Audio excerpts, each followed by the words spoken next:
بەڵێ ڕێک سێ ڕۆژماوە کە هەڵبژارنەکان بکرێن لە ڕۆژی سێمدا خەڵک دەچێتە سەر سندوقەکانی دەنگدان و دەنگدانێکی چارەنووس چاوەڕێی ئەم وڵاتە دەکا هەم سەرۆک کۆماری سێزدەیەمی ئەم وڵاتە هەڵدەبژێرێت واتە کەسی سێزدەیم کە دەبێتە سەرۆک کۆمار پێشتر 12 کەس سەرۆکایەتی کۆماریان کردیە بە ڕەجەیب تەیب ئەردۆغانیشەوە هەروەها هەڵبژاردن بۆ پەرلەمانیش دەکرێت کە 600 کورسین بانگەشەی هەڵبژاردنەکان زۆر تند بووتەوە ئەو میتینگانەی بەڕێوە دەچن زۆر میتینگی گەورن و هەروەها زمانی بانگەشەی هەڵبژاردنەکانیش تند بووە من بەر لەوەی بێمە ستۆدیو تاقیبی سوسیال میدیام دەکرد کە و هەروەها سایتەکانی گەورەی تورکیا باسییان لەوە دەکرد کە دەنگۆیەکی وەها هەیە ڕەنگە سینانەوانیش کامیش کاندیدی سەرۆکایەتی کۆمارە کاندید بوونی خۆی هەڵپەسەرێت یاخود دەست بکێشێتەوە بڵێ کاندید نابم بۆ سەرۆکایەتی کۆماری تورکیا و هەروەها لە کۆتا قسەیدا کە لێرە لە ناوچەکانیان قەرە کردی ڕەجەب تەیب ئەردۆغان وتی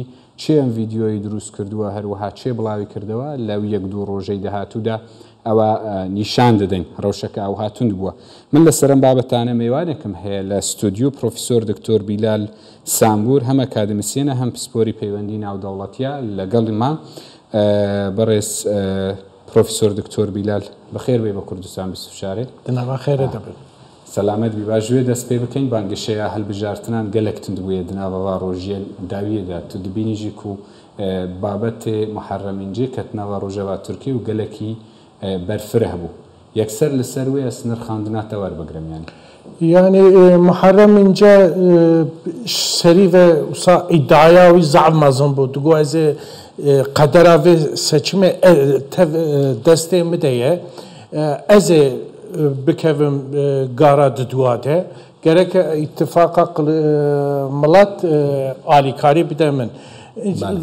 çıkadem çu ev iddiaya Muharrem İnce derkete ortaya netişteki rast bu. Yani temel u asas evitine bu.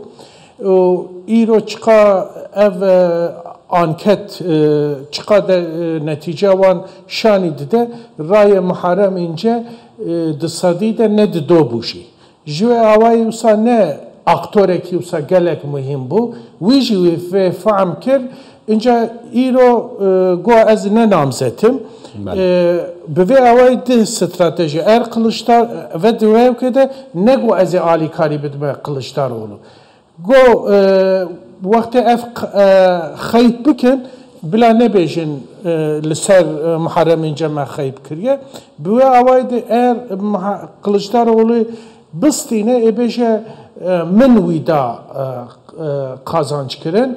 eğer kayıp bükeci ebece tüm mesuliyet amitine. Yani bu satıştaki hatta vega zırareki gelek mazında ittifaka millet. İnce pişti ve saate usa barekişavi tüm manavitine. gelek başa Kılıçdaroğlu daxwazjivî kir yani ew bine rasterast ve xwend ji bo sufrêya wan ji bo sufrêya ittifaka millet tu vêyekê çawa dibînî hem jî gelo بدەست ji kar kişandina Muharrem İnce ji namzedbûna ser komariyê êdî em dikarin bêjin ku hilbijartinê serokatiyê li tora yekem dawî dibin vêga gerek em vê mesela Muharrem İnce hem mewqa mezin nekin gerek em li kampanyayê birênin li prosesê birênin heta vêga ev proses çawa hatiye virê di serî de digotin Kılıçdaroğlu ji xwe ne imkane ebistine ama hatta vega riyeka siyasi riyeka taktik ve stratejik Kılıçdaroğlu profileki zaf farklı xiste ortaya ince bu avay hatta vega bu taktik ve stratejik ve profila nu Kılıçdaroğlu vega namzede en xurteve o vaktem la anketa jidrenin Raye Kılıçdaroğlu liser nezi dısadi de pencine nezi penci yekin yani hem dikarim beji yani gorya va anketa penç hep anket jdo ve eşkere bune liser ve birenin ul performansa Kılıçdaroğlu o revşa sosyolojiya Türkiye em birenin em dikarin bêjin Kılıçdaroğlu ihtimaleka zaf xurt heye ki دورة يكمين ده إبستيده. قالك باش جبركو جنابي بسبوريش بيوندين تكلين ناف دولتين دخوازم هرم سرفي مجاري يعني چما هالبجارتنين تركيا دنافا ناف نتويده دقادا جيهاني ده وها جهد قرأ وقرنك تيديتن تركيا دولة قالك مهمة روشهلاتا نافين ده مهمة تركيا üye NATO'ya namzetiş buna yekitiya Avrupa'ya tekiltiyavi geleki kur bir Rusya raya bir Çin raya bu vay tiştel Türkiye bibe gelek mühim tefam kırıl derve ince tabi devlet Avrupa'yı Amerika Havka mesela Kılıçdaroğlu naznakın. Kılıçdaroğlu satıştaki zılameki ne havka popülere ne kavga şöhretavi zafeye. Jüvevay deci mesela Kılıçdaroğlu kayveleki kazanç bike. Erdoğan kayıp bike. Eğer Kılıçdaroğlu veleki bistine kay politikayı der ve içibe bu avay gelek manedidin ve helbijatine و gelek mühim dibiden. بله بوچونن هم پیگه هم بوچونن روزنامه دروا برتکن مزندیتن مینا کاده اکونومیست نامه بلومبرگ درباری مجارا کردان یعنی سیاست دولت جو خودارتیه هر کی به سر و کمار او پیوندیانه با اوای کی مزن و ورن گوهرتن yani vega ev sual gelek mühime işte ev medyaya Avrupa'da medyaya Amerika'da gelek nivist ve havke dahatın çapkırın vega çima ev mesele mühime ere netice peyvendiya devletiye ama ve biz sale de Türkiye'de gotina zılameki her tişti belli tiker. Jüvevay hatta vegat gotem Erdoğan'a tekilti bikin şua tekilti Erdoğan'a. İnce vega profila Kılıçdaroğlu ne profile kavsa zılameki karizma, zılameki sahurte. Ev nabeje şahsiyemin peşte, nabeje bımıra tekilti bikin. Deje به enstitü, به kurum ara, به teşkilat ara, yani bir Türkiye'ye devlet, bir devlet ra tekilti bikin. Şahsiyemin sadece görevamı neye, mamuriyetami neye, az görev akı bilmeci ama on zanibin tekilti ne bir şahsiyemin ra, bir devlet ara, yani ama Erdoğan diyor tekilti bir şahsiyemin ra, yani dinava ev institution halkı batılı cerrahlıcı. Ne şahs institution yani müessese önemli ne ad verdi. Bəli. Gələk peyamən Kılıçdaroğlu'ya bu minak çekirna raya İpek yolu. Raya avrişim məmjed radibejin. Yani planak o stratejiye ki hebu İro Aliyev ji karvedan liserveye ki hebu. Erdoğan ji xwe dibêje mu siyasetên xwe bibî awayî derbasdikin. Ew pirsa min e yani. Ji bo devletên derve, ji bo cînarên Tirkiye, sistema serokatî bimîne baş e yan jî sistemekê parlement be?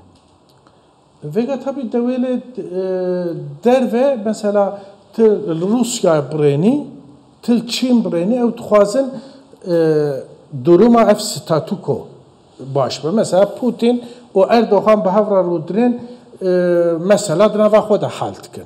Ew jî dêjin em Erdoğan nas dikin. Yani ama sistema parlamenteri be dejin gereken hükümete Türkiye müessese Türkiye tev ikna bikin gereken bu ara tev haber bidin. Fakat devlet bina Rusya, Çin, İran dixwazin Erdoğan bisekne. Ama devlet bina Avrupa o Amerika dixwazin vakti tekilti bikin be müessesara tekilti bikin. O vakti li ser navê müessesa serokomat, parlamento hükümet vakti tişteki beje dixwazin baweriya wan bu ara hebe. Yani vakti dejin şahsek li ser vir be vega tiştek ji me re deje dûre tiştekî te deje ez wê gotinî vega qebûl nakim. Yani dewêlê Avrupa û dewêlê Amerika dixwazin sistemeka parlamenterî hebe û serokomat di nava müessesa, di nava kanûn de hareket bike. بله ئەوانە وەها دەخوازن لێژ بۆ ملەتی تورکیە ji بۆ ملەتێن تورکیە ji بۆ پێشەڕۆژە دموکراسیە لە وڵاتی کیژان گرنگە Vega milletê Türkiye hêviya wan hebû digotin işte sîstema serokatiyê were tişt Türkiye gelek zû hal bibin, mişkilê Türkiye gelek hal bibin. Divê hewkê de xelkê Türkiye dît ev ne sîstema serokatiyê, ev sîstema zilamekî yek e.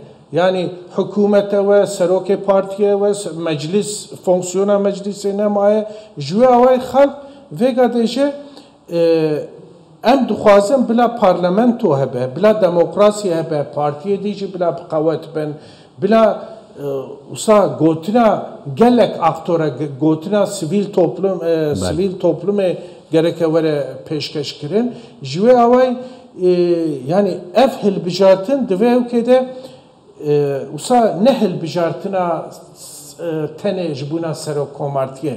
Yani ev hilbijartin bu e hilbijartina sistemekî. Gelo em ê bi sîstema zilamekî tek em ê dewam bikin yoksa sîstemeka demokrasî, sîstemeka demokrasiya parlamenterî em ê careka dî bîne. Yani ji wê awayî divê mane de jî mana vê hilbijartinê gelek mîme ji bûna gelê Tirkiye. Belê. Gelek mijarên derve hene ku li bendê wê yekê helbijartin werin kirin û serok û parlamentoya nû a Tirkiye bibînin. Yek ji wan e mijara Sûriye. Du jî civîneke çar alî çêbû li Moskowayê. Yani ev mijarên hene yên derve çi karîgeriyekê li ser miletê Tirkiye dikin yani. Çawa hezir bikin, çawa dengên xwe bidin kîjan alî. Vêga tabii mijarê Sûrî, mijarê Ukrayna, mijarê mesela S-400 müşkilê nava Türkiye û Amerîka de û ev müşkilê ekonomîk vesaire. Yani mesela te jî got dol Rusyayê çar wezîrê derve, wezîrê Türkiye, wezîrê Sûriye, wezîrê İranê, Rusyayê her çar jî bi hev re hatin hew kirin.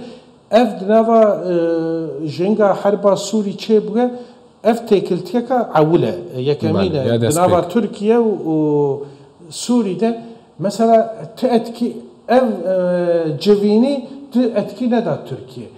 Çawa etkî bide heta Erdogan û Esad û Putin û Ahmed Reîsî nêne berhev gelê Tirkiye hewqas nabêje ev tiştekî mihîme. Çünkü serokkomar di sonê de qerar dide. Ew çi bêje ew e. Ji wê awayî xelk dêje yanî wete divan meselê girîng de bila ev mesele di medyayê de, di akademî de, di nava sivîl toplum de, di nava parlamentoyê de were münaqeşe kirin. Serokkomar, hikûmet, partî tev dûr e bi hev re bikevin evê mijarê. Ev mijar karîgerî nexist ser dengên dengdêrên Tirkiye lê renga mijarekî mîna paşxistina endamtiya Swîdê di NATOyê de karîgerî xistibe. Yani wiha hezir dikî? Yani Türkiye mesela divê mijarê de fonksiyona NATO yani kayê dewêle Avrupayê çi bêje ne bu ara vê îşî çê. Yani deje divê meselê de bila NATO nekeve navê, Amerika nekeve navê, Avrupa nekekitiya Avrupa nekeve navê, ew çiqa nekevne navê Türkiye deje fewqas baş e. Ji wê awayî deje zê vî îşî bi Rusya re û bi İran re hal bikin. Ji xwe serî de jî ev prosesa astana çere dejin. Ji xwe her sê dewêl vê prosesê dikin. Ama mesela yönetima Kılıçdaroğlu eğer Kılıçdaroğlu were serî yani ihtimal heye ki ev politikayeka derve bawayekî bimeşîne ki hesabê NATO bike, hesabê Yekîtiya Avrupa bike. Bu ara jî yoksa biriyeka bi denge, bi balans bimeşîne. Gelek başa Profesör Doktor Bilal Sambur gelek spas ku li gel me wî.